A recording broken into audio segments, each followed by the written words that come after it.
वज़ीर-ए-आज़म खासे गुस्से में थे और गुस्से में से मुराद ये थी कि गुस्से में जब इंसान होता है तो चलो चोर डाकू सारा कुछ तो वो कर सकता है, लेकिन ये इस तरह के अल्फाज इस्तेमाल करना ज़ाहिर है एक ये ज़रूर इंदिया है कि वज़ीर-ए-आज़म जो हैं वो किसी और मोड में चले गए हैं। अब ये वो दो मैं लाइनें बता देता हूँ।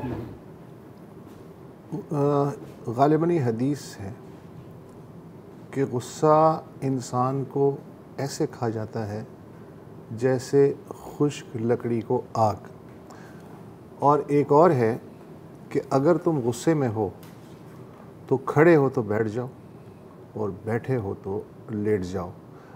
रियासत मदीना में यही होता था। हाँ, लेकिन ये बैठने और लेटने वाले तो नहीं है ना सर। हाँ, अब मतलब देखें जो आज जो लाइन थी कमोपेश यही लाइन हमने पहले भी तो कोई दर्जन दो दर्जन। हाँ, लेकिन आज लेकिन अब पहले और बढ़ रही है। पहले तो था चोर डाकू ये वो सारा। अब जो ये तरीक़ाकार अपनाया है मेरे ख्याल में ये किसी वज़ीर-ए-आज़म को तो ज़ेब नहीं देता। हमने शायद अच्छा इसकी वजह से मतलब स्टैंडर्ड चेंज हो गया, छोटों ने भी दम पकड़ा है ना। अगर टॉप लेवल पे अगर इस लेवल की बात हो रही है तो छोटे, मसलन फवाद चौधरी का आज की जो लाइन है कि अपोजिशन से कोई बातचीत नहीं होगी, हम उनसे ऐसे निपटेंगे जैसे मुजरिमों से निपटा जाता है। फवाद चौधरी की सिर्फ लाइन नहीं है ये, फवाद चौधरी की ट्वीट भी अगर वो ट्वीट है हमारे पास ऑपोजिशन वाली तो अगर दिखा दे स्क्रीन पर, जिसमें वो सारी जो पुराने बॉलीवुड के फिल्मी विलन हैं, और मुझे याद ही इसलिए आई क्योंकि आपने भी अभी फिल्म क्लिप चलाया तो ये चल रहा है। ये पीडीएम है, ये पीडीएम है और ये सारे जो है बॉलीवुड डेमोक्रेटिक बॉलीवुड के मशहूर कल्ट विलन्स हैं। हाँ, मतलब लेजेंड्स हैं। हाँ, तो एक तरह से तो ये खराज तहसीन ही पेश किया है, खराज तहसीन ही पेश किया। अच्छा, अब मज़े की बात ये हो रही है कि कल जब तहरीक अदम एतमाद अनाउंस कर दी, सबमिट हो गई, तो अब हुकूमत के पास जो अब रवैया आप ज़रा चेक करें। अब से कुछ देर पहले असद कैसर स्पीकर के घर पे इजलास भी हुआ और जो स्ट्रैटेजी बनाई गई है वो ये है कि जो हुकूमत के जो अरकान हैं हुक्मरान जमात के वो जाएंगे ही नहीं इजलास के अंदर। ठीक है, फ़ाइन, लेकिन एक तरफ आप कह रहे हैं कि नहीं जनाब हमारे बंदे नहीं टूट रहे, हमने अपोजिशन के बंदे तोड़ दिए। और एक जो सेमी पीटीवी चैनल है आपको पता ही है इनका, तो ARY उन्होंने चलाया कि वफाकी वज़रा से मिलने के लिए 9 जो अपोजिशन के अरकान हैं वो तहरीक अदम एतमाद के ख़िलाफ़ वोट देने के लिए उनके पास पहुंच गए। भाई, जब आपके अपने बंदे नहीं जा रहे, और दूसरी बात है कि इत्तेहादी जो है वो बड़े मज़ेदार। हाँ, इत्तेहादियों पे तो अभी आते हैं, तो मैं सिर्फ ये बता रहा हूँ। और स्पीकर साहब जो ज़ाहिर कस्टोडियन ऑफ द हाउस हैं वो बाकायदा जाके नहीं, और वो तो बाकायदा ट्वीट भी कर रहे हैं। अच्छा, उसमें मजे की बात, उनका हक है, लेकिन वो क्या किरदार वो हो सकता है उस पर हम आते हैं। मजे की बात यह है कि इनके पास जो एक ट्रबल शूटर था, उसका नाम था जहांगीर तरीन जी, वो तो इन्होंने खो दिया या उन्होंने इन्हें खो दिया, जो भी हुआ। अब इनके पास कोई क्राइसिस मैनेजर उस लेवल का है ही नहीं।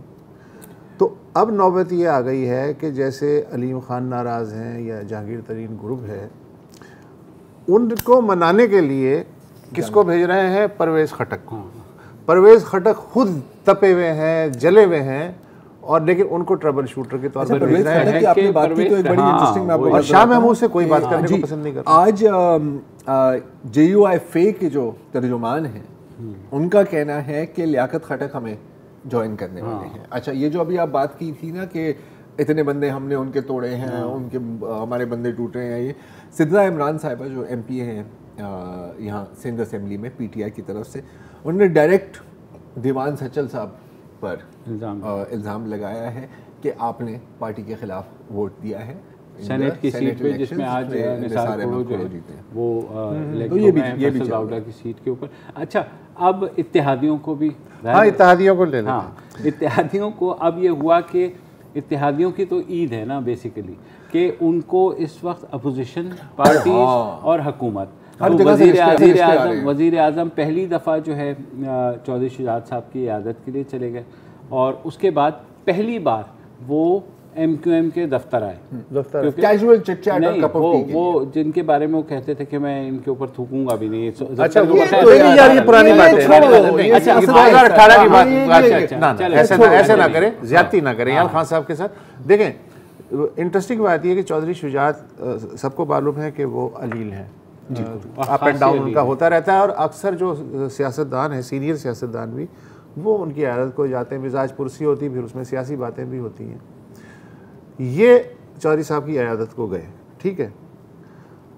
अच्छा, जो जिनकी तबीयत ख़राब थी चौधरी साहब, इनसे मुलाकात के बाद वो मौलाना फजलुर रहमान की रिहाइशगाह पे पहुँचे।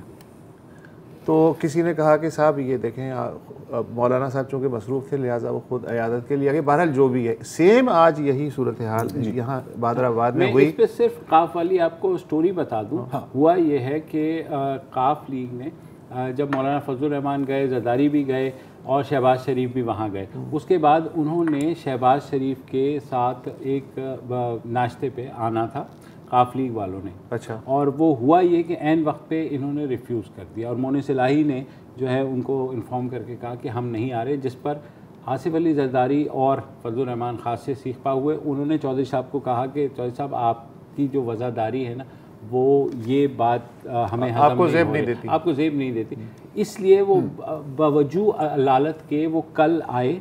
कल वो मौलाना फजलुर रहमान से भी मिले, तशफ़ी वगैरह, हाँ, और वो करके आज वो आसिफ अली जरदारी साहब से भी मिले हैं, और उन्हें ये कहा है कि नहीं, हमसे गलती हुई है। और कुछ लोग ये कह रहे हैं कि उन्होंने कहा मुझे इल्म नहीं था इस बात का कि ये कैंसिल हो गया है, और ये मतलब डैमेज कंट्रोल था। लेकिन कुछ लोग ये कह रहे हैं कि विद इन PMLQ भी एक सॉर्ट ऑफ रिफ्ट है कि मोने सर पर होगा, हर जगह होता है। अच्छा, जो बाकी ये कि MQM का जो अहवाल है उसमें आज गए, ज़ाहिर है बादराबाद जो गए, गुफ्तगू भी हुई, लेकिन जो बाद में MQM के रहनुमाओं ने जी जिस तरह हाथ में ठंडे पानी का जग ले अखबार नवीसों के सवालों के जवाब दिए, तो उनकी एक झलक ज़रा देखिए, बकौल शाहिद मसूद के बॉडी लैंग्वेज।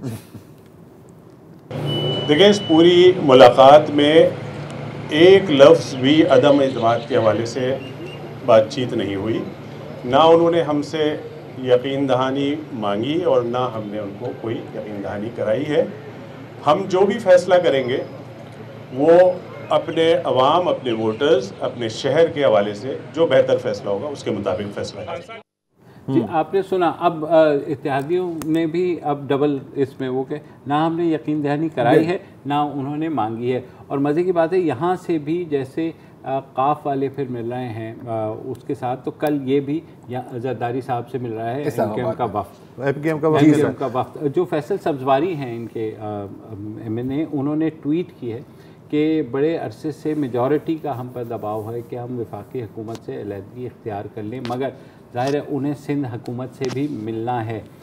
सिंध में PPP और MQM आग और पानी है बेसिकली। अच्छा, ये बताओ, ये किस हद तक दोस्त आज जो उड़ी हुई है कि ये जो GDA के हैं पीर साहब पगाड़ा, ये क्या कहानी है? पीर मतलब GDA अब जब बहुत ज़रूरत होती है ना, तो ज़ाहिर है वो लोग जिनको बिल्कुल कुछ नहीं मिला सिर्फ इस वजह से कि जा तेरी तो 3 सीटें हैं, क्या है वो अब वो 3 सीटों वाले, वो इमरान खान की रिक्वेस्ट आई पीर साहब से मिलने के लिए, और पीर साहब ने कहलवा दिया कि उनकी तबीयत ठीक नहीं है। ठीक, तो GDA के 3 अरकान जो है ना, वो भी अच्छा, अगर वो मिले या नहीं मिले? नहीं मिले, GDA के अरकान भी नहीं मिले। सर, अगर पीर साहब की तबीयत खराब है तो पीर साहब के भाई भी हैं, पीर साहब के बेटे भी हैं। अच्छा, भाई का सुना कि भाई तो पंजाब में है, कोई फंक्शन है वहाँ पर, और उनके जो बेटे हैं और GDA के MPA भी हैं, पीर सैयद मोहम्मद राशिद साहब, वो भी मीटिंग में नहीं थे। अच्छा, अब ये जो हम बातें कर रहे हैं अभी इत्तेहादियों की,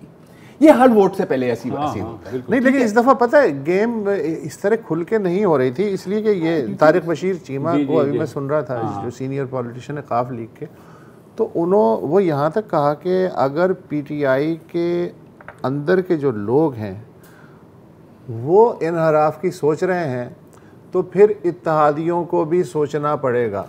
1 2 यार मोहम्मद रन, वो तो खफा हुआ, वो खफा है, हुनूस PTI में है, मेरा ख्याल PTI के नहीं, वो पीपल्स पार्टी में शामिल हो रहे हैं, उन्होंने ऐलान कर दिया है, तो उनका जो है वो कहानी दूसरी तरफ पलट गई है। तो ईंटें अलग अलग आहिस्ता आहिस्ता, मुझे नहीं पता बाप की क्या सिचुएशन है।